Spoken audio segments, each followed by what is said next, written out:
This video is going to go over the 3 new question types in the new quizzes LTI in Canvas. And those question types are categorization question, ordering question, and a new hotspot question. So to show these, I'm going to go ahead and use a quiz that I have already made that has an example of each one. So in the quiz, remember to add a question, you click on the blue plus, and then you get your options. So you would click on the blue plus and then choose the question type you want. The first type we're going to look at is the categorization question. Here I have an example of a categorization question, and you can see what it looks like once it's done. So I have my categories, and I have the items that go in the categories, and if I had any distractors, those distractors would be down here. So now let's look at this in edit mode. So in edit mode, you type your question here. So this is where you'll put your directions for what they need to do with the categories. Then you would enter your category.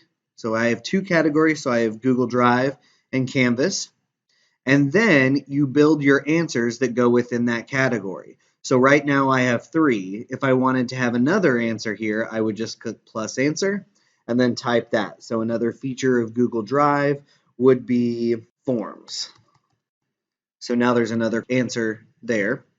And then over here, I can add another answer for Canvas. On another feature of Canvas, I could do quizzes LTI. And then if I wanted to add another category, I would just click plus category, and then I start to build my answer types on this, and so on.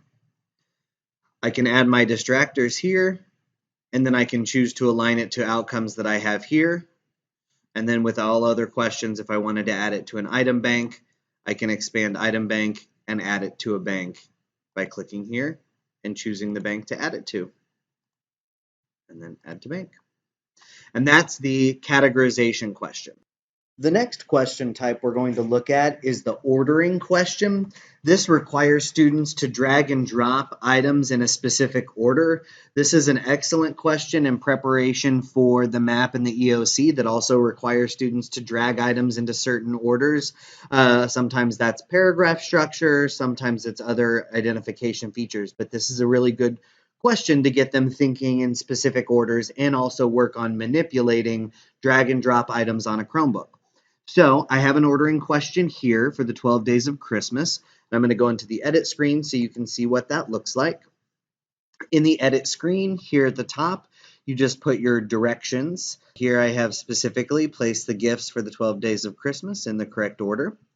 Then you can use your top label, so what's going to be at the top, and then you have a spot at the bottom for the bottom label. And you'll notice I can include labels or not. If you don't think you need labels and you just want your directions to tell them what to do, then you can do that. I went ahead and included labels here just because it makes it easier for them to see what order we're looking for.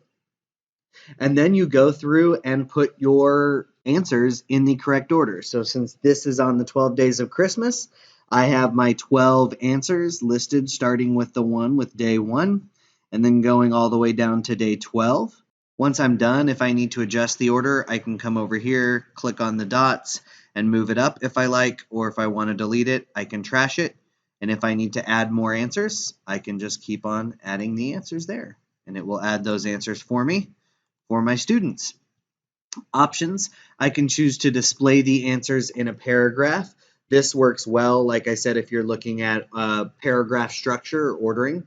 And then I can, again, just like with all of my other question types, I can align that question to outcomes that I have, or I can add this to a question bank to access it at another time. And then down here at the bottom, you can change your point value, or I can click on this to provide even more feedback when something is auto-graded. So if I click on that, you'll notice here it says for the correct answer. If they get a correct answer, I can give an explanation or more feedback on that. And then for an incorrect answer, I can explain that here. And then if I want just general feedback that every student's going to see, I can add that here and then click done. And when that quiz is auto-graded for them, they'll automatically get that feedback that I've put in. So that is the ordering question. The last question I want to show is the hotspot question.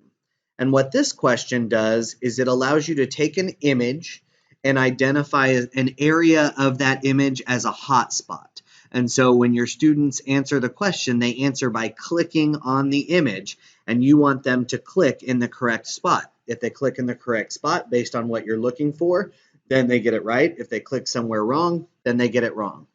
So here I have a map of Springfield, and then I'm asking teachers to find where Springfield Option Site is located.